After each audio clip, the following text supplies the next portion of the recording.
16 নম্বর বোসপাড়া লেনের বাড়িটি বহু পরিশ্রমে অধিগ্রহণ করে রামকৃষ্ণ সারদা মিশনের হাতে তুলে দেন। তারপর এই অমূল্য জাতীয় সম্পদটি নবীকরণের উদ্দেশ্যে রামকৃষ্ণ সারদা মিশন যেভাবে তার কর্মপ্রকল্পকে এগিয়ে নিয়ে চলেছে নির্দিষ্ট লক্ষ্যপথে, তারই একটি সচিত্র প্রতিবেদন আপনাদের দেখানো হচ্ছে। আরো বলি, বাড়ি ফেরার পথে পারলে 16 নম্বর বোসপাড়া লেনের ভগিনীর বাড়িটি একবার দেখে যেতে পারেন। When Sister Nivedita was asked to shift to a healthier part of the city as she was precariously ill, she replied, "How can I leave the lane that first gave me shelter? Indeed, when all other houses surrounding Sister's first residence have fallen to the ravage of time or have been demolished to give place to high-rise building, these houses at 16 Boshpara Lane have withstood the test of time. To pay tribute to Sister Nivedita, the road, famous for two houses, first Balaram Mandir and Girish Bhavan, leads to the right turning, which is the Boshpara. This is the facade of Sister Nivedita's first residence, 16 Boshpara Lane, as we had found it in dilapidated condition. My house is, in my eye, is charming, said Nivedita. Let's enter the house.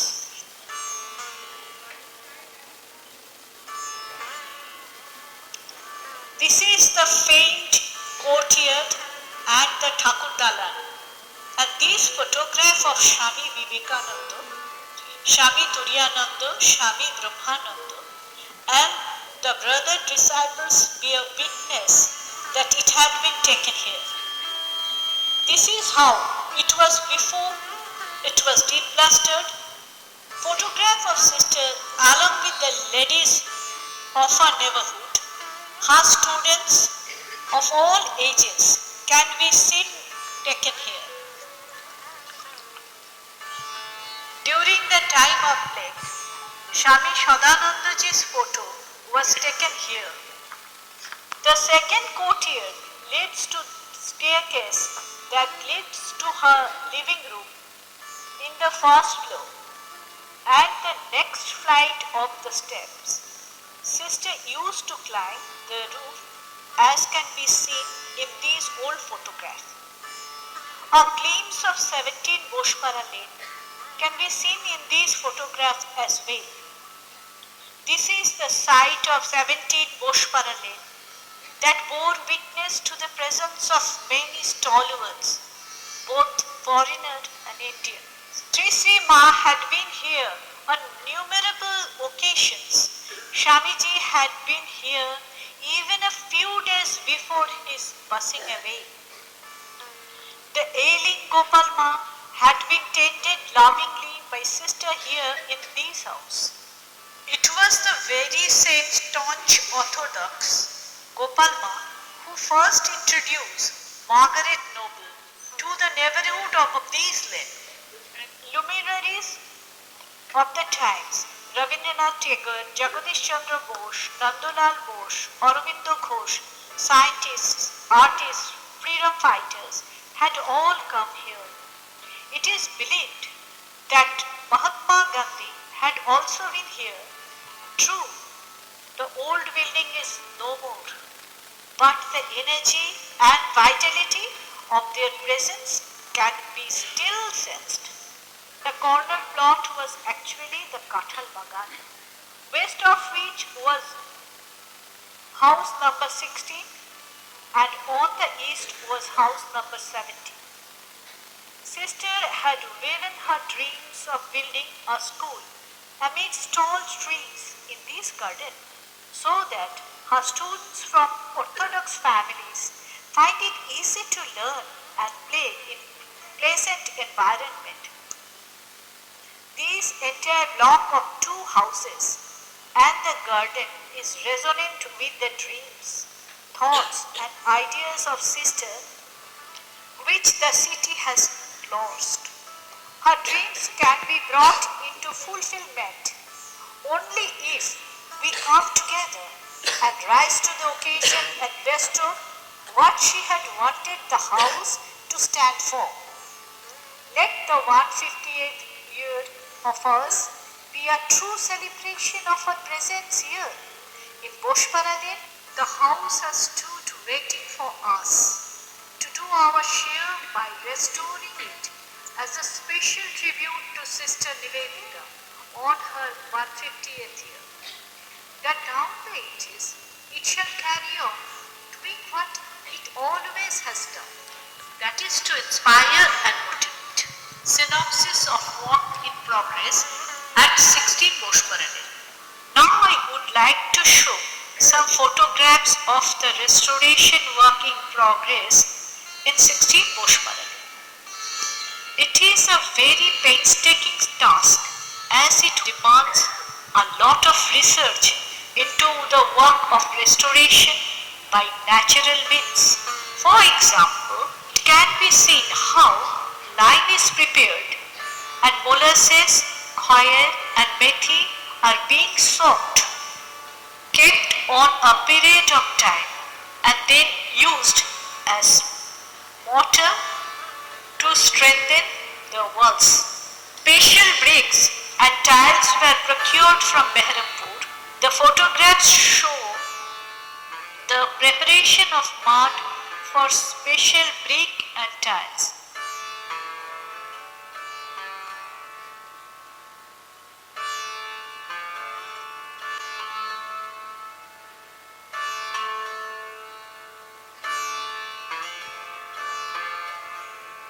The second most important material procured were the Siliguri sharp beams from Howrah.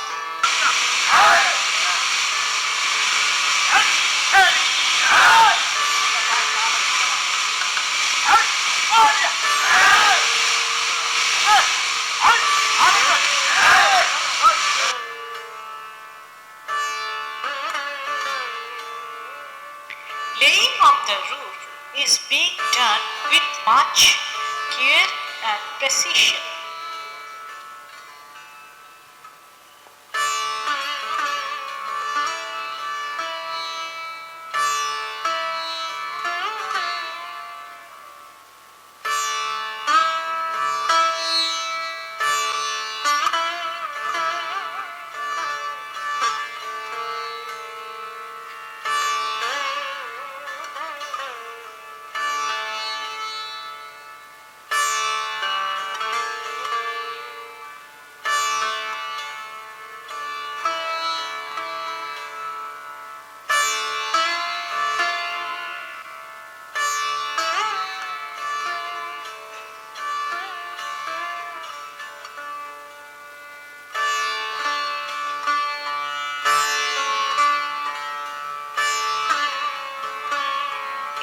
Is made plain and then beaten and tested. The walls have not been plastered yet. At present, the first floor is undergoing renovation.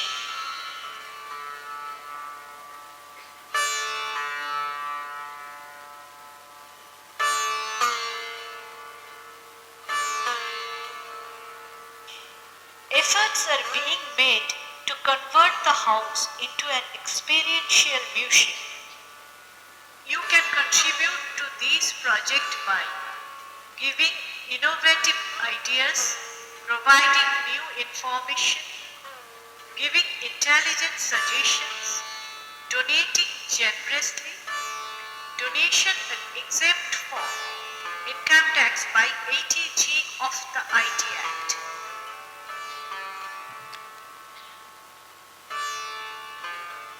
Now, proposed museum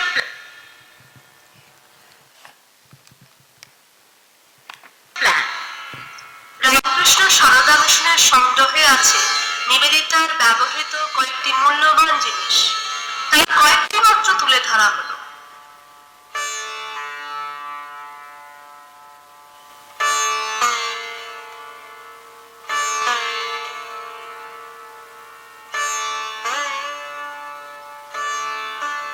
মিউজিয়ামটিতে দর্শকরা কিভাবে পরিদর্শন করবে তার পরিকল্পনা দেখা।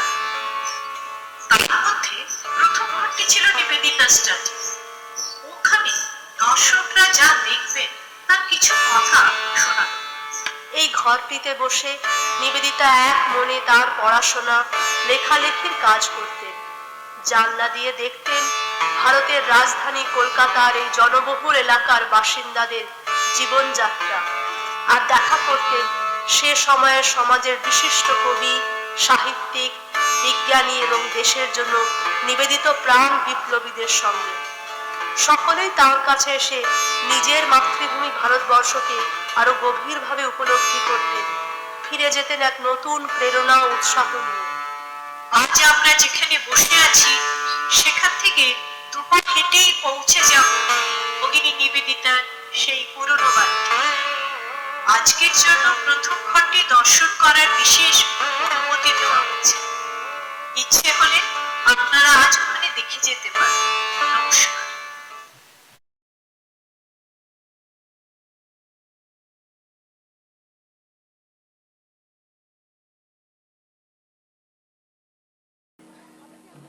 আজ 28শে October আমাদের প্রিয় ভগিনী নিবেদিতার প্রাক সার্ধশতবর্ষ জন্ম জয়ন্তীর শুভ লগ্নে এবং বিশ্বাচার্য বিবেকানন্দের সার্ধশতবর্ষ জন্ম জয়ন্তীর অন্তিম পর্বে সকলকে জানাই আমাদের সশ্রদ্ধ প্রণাম ও নমস্কার। Man making is my mission, মানুষ গড়াই আমার উদ্দেশ্য। স্বামীজির এই শপথ বাক্যকে পাথেয় করে দেশের তরুণ তুর্কিদের কাছে দেহে মনে আধ্যাত্মিকতায় বলিষ্ঠ ভারতের এক উন্নত সমাজ করার স্বপ্ন পৌঁছে দিতে চাই আমরা। স্বামীজি চেয়েছিলেন চরিত্র গঠন, আকাঙ্ক্ষা করেছিলেন বিশেষত বাঙালি যুবকদের হাত থেকে বজ্র তৈরি হয়ে ভারতবর্ষের দাসত্বকে চূর্ণ করুক। গুরুর আদর্শ অনুসরণকারী নিবেদিতা নিঃস্বার্থতার চিহ্ন সেই বজ্রকে তার বিদ্যালয় প্রতীক রূপে গ্রহণ করেছিলেন। স্বামীজি বলেছিলেন, body and mind must run parallel. শরীরটাকে মজবুত করতে শিখতে হবে। তাই তিনি শরীর চর্চার উপর জোর দিতেন। ভগিনী নিবেদিতাও গুরুত্ব দিয়েছিলেন এই শরীর চর্চার উপর। তিনি বলেছিলেন, স্বাস্থ্য উন্নতি না করতে পারলে পড়াশোনা বিড়ম্বনা। পরাধীন ভারতের যুবকদের দেখে ক্ষোভের সঙ্গে বলেছিলেন, গ্র্যাজুয়েটদের দিকে তাকালে মনে হবে এদের শরীরে শক্তির লেশ মাত্র নেই।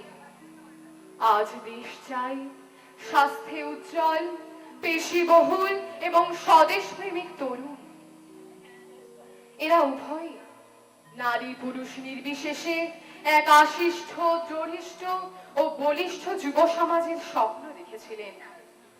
কারণ তারা উপলব্ধি করেছিলেন, পুরুষের সঙ্গে নারী শক্তির জাগরণ না হলে, নারীর উন্নতি না হলে সে দেশ, সে জাতি কখনো উন্নত হতে পারে না।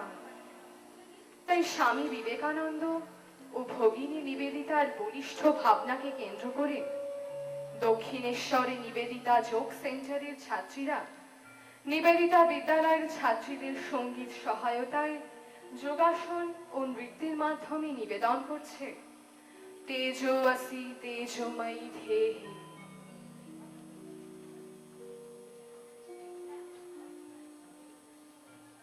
সূর্য অন্ধকারের অবসানে আলোয় উদ্ভাসিত করে চারিদিক।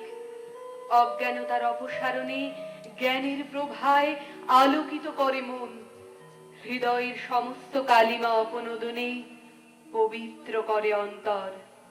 তাই সেই ঋগ বৈদিক যুগ থেকে ভারতের ভোর হয় সূর্য মন্ত্রের প্রার্থনায়।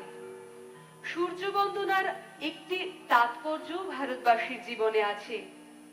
সূর্য সমদর্শী, ভারত আত্মারও মূল সুর এই সমদর্শন।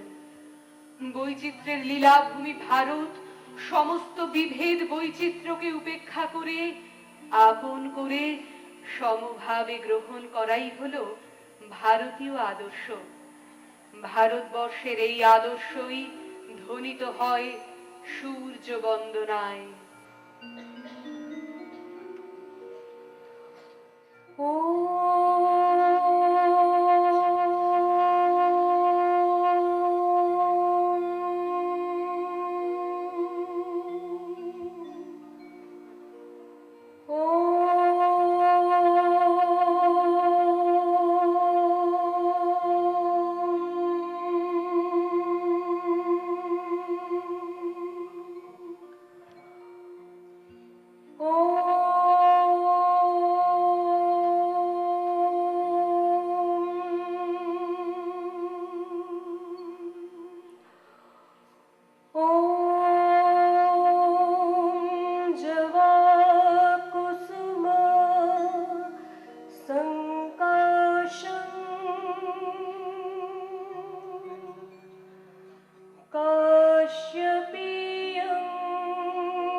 অতীত ভারতবর্ষের এই আদর্শ হারিয়ে গিয়েছিল।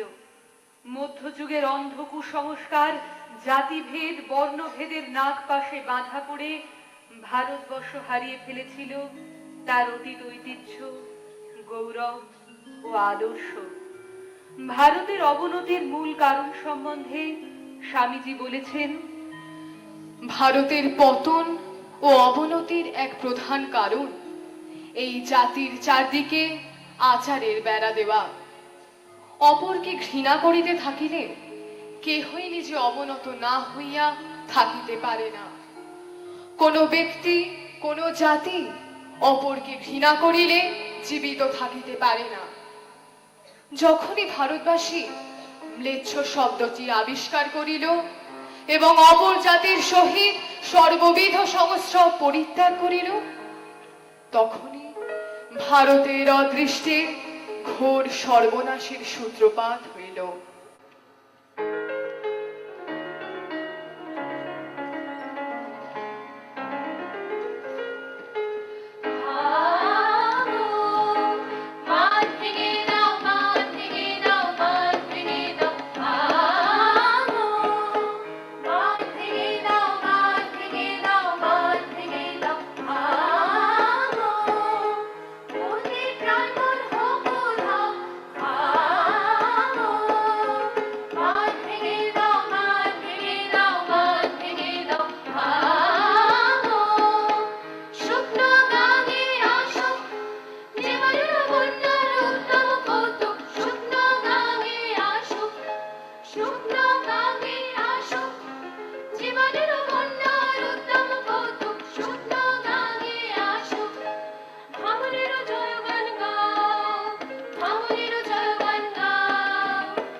স্বামীজির মতে নতুন ভারত গড়ার সামর্থ্য রাখে তরুণ দল।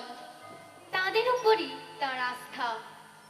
তার স্বপ্নের ভারতকে গড়ে তোলার দায়িত্ব নেবে এই তরুণ দল। চল চল চল চল চল চল ঊর্ধ্ব গগনে বাজে মাদল, নিম্নে উতলা ধরণী দল, অরুণ প্রাতের তরুণ দল। চল রে চল রে চল চল চল চল চল চল চল ঊর্ধ্ব গগনে বাজে মাদল, নিম্নে উতলা ধরণী দল, অরুণ প্রাতের তরুণ দল। চল রে চল রে চল চল চল চল চল চল চল ঊর্ধ্ব গগনে বাজে মাদল, নিম্নে উতলা ধরণী দল, অরুণ প্রাতের তরুণ দল। চল রে চল রে চল চল চল চল চল চল চল তুষার দুয়ারে হানি আঘাত, আমরা আনিব রাঙা প্রভাত, আমরা টুটাবো তিমির রাত, বাঁধানো বিন্ধ্যাচল। নবনবীনের গাহিয়া গান, সজীব করিব মহাশ্মশান, আমরা দাঁড়িব নূতন প্রাণ, বাহুতে নবীন বল। চল রে নওজোয়ান, শোন রে পাতিয়া গান, চল রে নওজোয়ান, শোন রে পাতিয়া গান, মৃত্যু তরল দুয়ারে দুয়ারে জীবনের আহ্বান।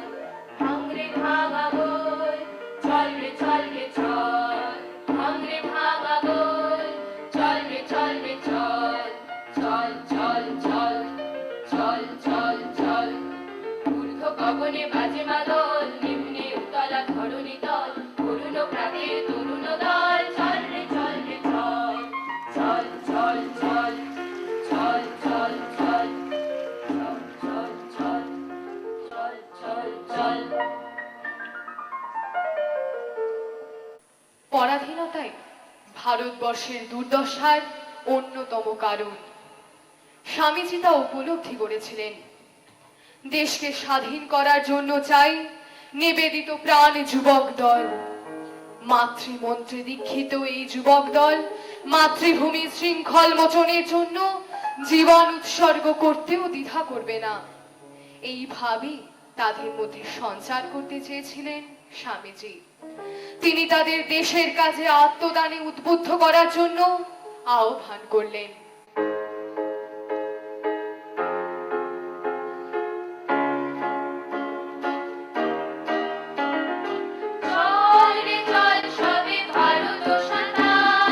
মাতৃভূমি করে আহ্বান,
কাহিনী শোনার জন্য ভারত সাগ্রহে প্রতীক্ষারত, তা কখনো শুধুমাত্র স্মৃতিচারণ হবে না, তাতে থাকবে ভবিষ্যতের সুস্পষ্ট ইঙ্গিত।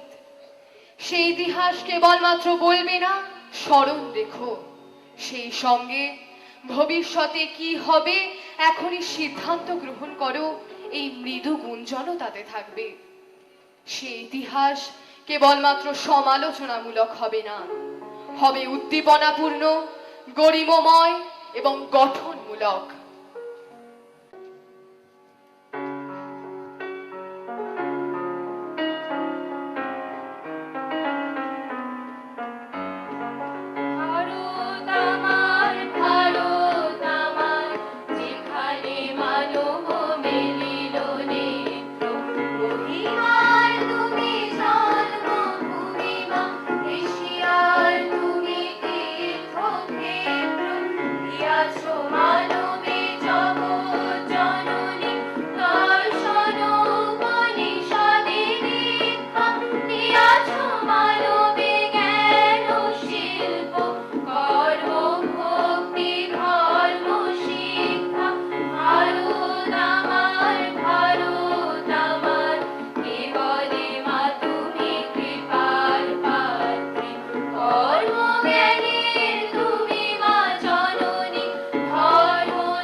ঋগ্বৈদিক যুগের পর ধীরে ধীরে সমাজের অনুশাসনের কারণে নারী জাতি অন্তঃপুরের অন্তরালে চলে যেতে বাধ্য হয়েছিল।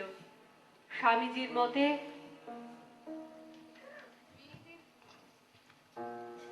মেয়েদের পূজা করে সব জাত বড় হয়েছে।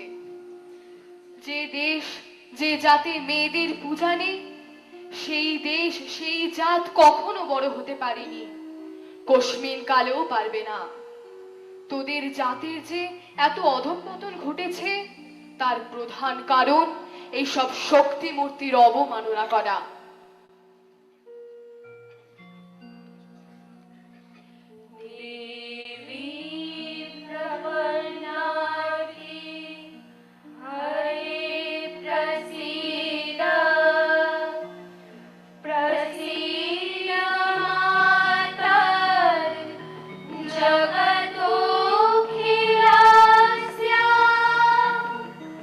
प्रसीद विश्वे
নারী জাতির উন্নতির জন্যই চাই নারী শিক্ষা, আর এই কাজের দায়িত্ব তিনি সমর্পণ করলেন তার শিষ্যা শিখাময়ী সিস্টার নিবেদিতাকে।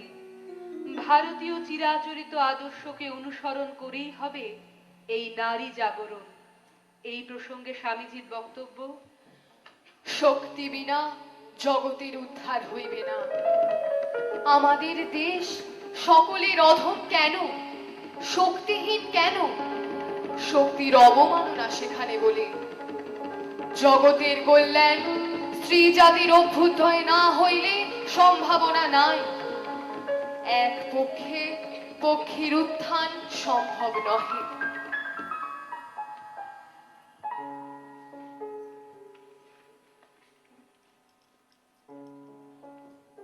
অসুর নাশিনী দেবী দুর্গা সমস্ত অশুভ শক্তিকে বিনাশ করে শুভ দৈব শক্তি প্রতিষ্ঠা করেছিলেন। মন্ত্রদ্রষ্টি ঋষি মহীয়সী বাক পরব্রহ্মময়ী সেই আদ্যা শক্তির আশ্রিতা দেবী সুক্তা ঋক মন্ত্রে ঘোষণা করেছিলেন, এ যুগেও তেমনি শক্তি রূপা নারীদের কণ্ঠে দৃপ্তভাবে আবার উচ্চারিত হোক তেজপূর্ণ সেই অমোঘ মহামন্ত্র। अहं रुद्रेभिर्वसुहीश्वराम्यहम् आदित्यैरुत विश्वदेवै अहं मित्रावरुणो भा बिभर्म्यहानिद्रावणी अहमश्विनो भा अहं सोममानसा बिभर्म्यः त्वष्टारमुद पूषणं खगम् अहं दधामि द्रविणं हविष्मते सुप्रावे यजमानाय सुन्वते अहं राष्ट्री संगमणि वसूनां चिचितुषी प्रथमाय ज्ञानं ताङ्मादेवा व्यदधू पुरुत्रा भूरिधात्रा भूर्यवेशयन्ति अहं रुद्राय धनुराकरोमि ब्रह्मदेशे शरवे हन्तवाौ अहं जलाय समदं कृणोम्यहं द्यावा पृथिवी आविवेश अहमेव वातैव प्रवाम्यारभमाणा भुवनानि विश्वा परो देवा परयेना पृथिव्यैतावती महिना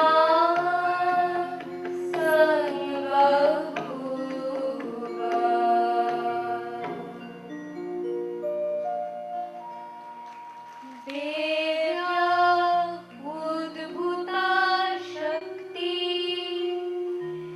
देवीं प्रतिगच्छति सा शक्ति जाग्रतास्तु सर्वस्वस्वसु पूर्णरूपेण देव्या उद्भूतं तेजः देवीं प्रतिगच्छति तत्तेज जाग्रतमस्तु सर्वस्वस्मसु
সাংস্কৃতিক অনুষ্ঠানের মধ্যে দিয়েই শেষ হলো আজকের স্মরণ অনুষ্ঠান।